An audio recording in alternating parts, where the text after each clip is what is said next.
The readings that we have for today are readings that come from the celebration of St. Patrick, who, as you may be aware, whose feast day was yesterday.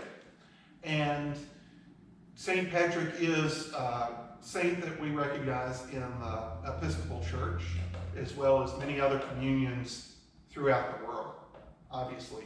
And each week, when we gather on Wednesdays, we remember a saint and we celebrate that person's life, and we look for wisdom from the scriptures that are appointed for that day.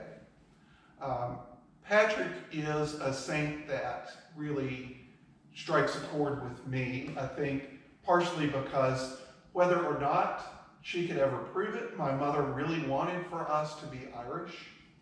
So her maiden name was Finney.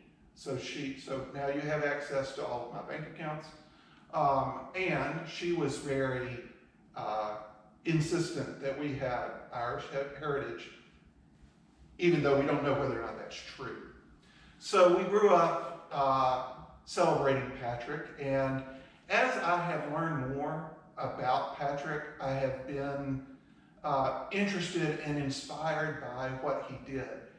The true story of Patrick is that in England of his day, which was the 5th century, he was captured by Irish and taken away, taken to their country, and enslaved there. And after years of enslavement, he was able to escape and go back to England. And it was a journey more than just a journey across the sea. I mean, he was crossing some real boundaries because the edge of the civilized world was the wall in England that the Emperor Hadrian had built. Everyone past there was considered uncivilized and maybe not even human. But Patrick had had an experience in slavery that led him to understand that even the people who had captured him are human beings as well. And so when he came back to England and converted to Christianity, he was inspired to return to the people who had enslaved him and try to spread the message of Christ's love, Christ's forgiveness, Christ's compassion for all people to a group of people who many considered not even human. But Patrick saw their humanity as well. And there's a story of Patrick lighting a fire as part of what we now know as the Easter Vigil, lighting one of the first fires of spring. And when he lit this fire on a mountaintop, one of the high mountains in Ireland, he did so before the king of Ireland was able to light his fire. The king was not Christian, but there was a ritual or a tradition of the first fire being lit by the king. So in order to show that Christianity was even more powerful than the king, Patrick lit his fire first. And so the king calls over to Patrick, and sends a messenger over, says, "Young man, come see me. We need to talk." And Patrick goes, he starts walking, and the legend is that as he went, he sang the song that we know today as St. Patrick's Breastplate. And if you can imagine walking down one mountain through the early morning valley of an Irish countryside into the darkness over towards this pagan king who may be planning your execution, Patrick saying, "I bind unto myself today the strong name of the Trinity, by invocation of the same, the three in one and one in three." And he took courage from that song as he marched. That event resonates with a more recent activity, and with a person who many, myself included, would consider a saint of the modern church, a man named Bayard Rustin. Bayard Rustin was born on March 17th, in the early 20th century. And Bayard Rustin was a member of and a prominent figure in a group called the Fellowship of Reconciliation. And in the 20s and 30s, the Fellowship of Reconciliation worked to bring to light the struggles of African Americans in this country, in their struggles with poverty and their struggles with injustice. And Rustin had gone so far as to help plan a march in the nation's capital that would be a march for jobs and justice, sponsored by the Fellowship of Reconciliation. Well, the Second World War came along, and that sort of activity seemed unwise and maybe even unpatriotic. And so they canceled the march and continued with their work.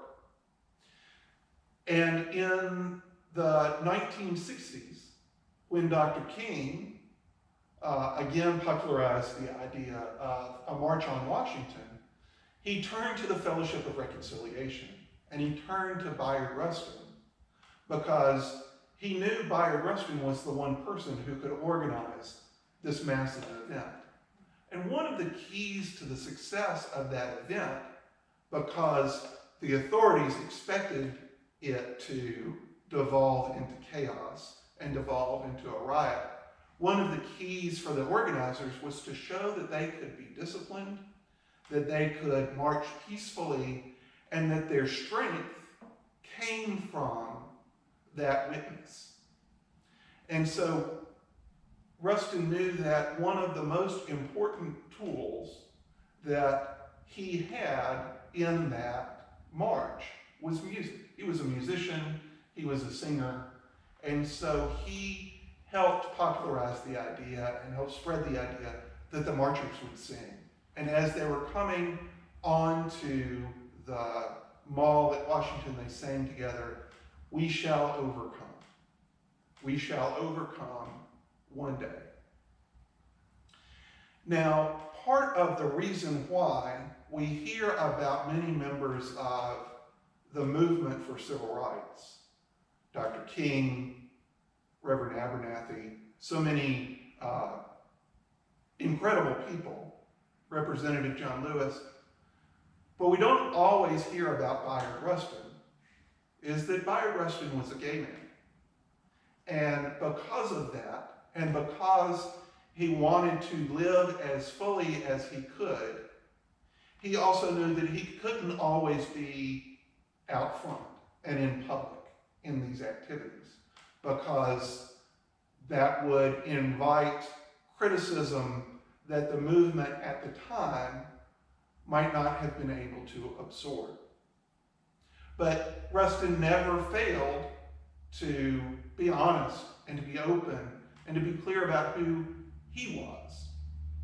And part of the reason why the movement for gay rights, the movement for LGBT rights, has been able to move forward is that link with Bayard Rustin. So again, we see a group of people that some might have considered not fully human, being dignified in their complete humanity by a person who was willing to cross borders and who was willing to reach out and was willing to take risks. And we find ourselves in an odd spot today where the risk that we have to take is counterintuitive. The risk that we have to take is to step back. Both Patrick and Rustin stepped forward in order to reach across boundaries and affirm the humanity of other people. Today, we're asked to actually take the opposite action, to step back. But in stepping back, we are doing the same thing. We are affirming those among us who are at risk, whose immune systems might be compromised, whose age might put them in a category that is especially vulnerable. And so it's the same act of love and recognition that we take today that Bayard Rustin took in the 20th century and that Patrick took in the 5th century. All of us remembering those phrases from St. Patrick's breastplate. Christ be with me, Christ within me. Christ behind me, Christ before me. Christ beside me, Christ to win me. Christ to comfort and adore me.